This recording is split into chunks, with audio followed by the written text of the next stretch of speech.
नमस्कार नियाली आमे आपणक स्वर नियाली चित्कार मु रितेश नियालीर मोर किसी सान भाई मान अनुरोध रे मु नियालीर अचिन्हा पड़िया पहुंची थी। ये हूँ मो पछरे थिबा पड़ियाटी ये हूँ अचिन्हा पड़िया। कौन रही अचिन्हा पड़ियार ऐतिह्य और महात्म्य अनेक किछि। ए पड़िया रही गोटे गच जो गच को प्राय कहीं काले चिन्ह पार नथिले से पड़ियार ना पड़ी अचिन्हा पड़िया। अनेक वर्ष तले मो जेजेमा कहती एठी काले इंदिरा गांधी आसी भाषण देइथिले। इंदिरा गांधी किंबा राजीव गांधी मु भूली जाउची। एई जगार गोटे मंच तैयारी होता पत्थर और माटी ता माने सेतबेले मध्य अचिन्हा पड़िया केते प्रसिद्ध थिला।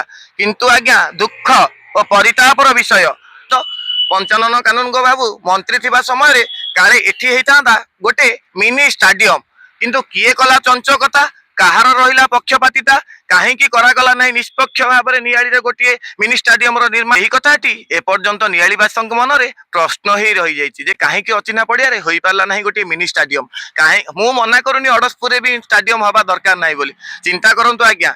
अनेक पिला मन रे इच्छा एठी हेउ गोटे मिनी स्टाडियम स्टाडियम हेले अंचल पिला क्रीडार विकास रे हेबो अनेक सहयोग। छोट छोट पिला माने एठी कहीं के वर्ष खेली आसुचंती किंतु नाही गोटे स्टाडियम एवं बहुत उच्च श्रेणी टूर्नामेंट गोटे आयोजित करा जायतिला जेउथिरे युव नेता आलोक लेंका आत्मा अध्यक्ष टिकिना मिश्र प्रमुख जोगदे पिला मानकु खेलर उपकारिता और अंचल विकास भितर विषय जणाइथिले। मु आशा करे सेही जिनस जणैथिबा सेही बंधु माने निश्चिंत भाव में मन बळैबे नियाली रे आम युव बंधु मानकु गोटे मिनी स्टाडियम दबा पई। आज्ञा एठी कोन गोटे मिनी स्टाडियम पई आमर योग्यता नाही ना आम पिला मानकर अधिकार नहीं।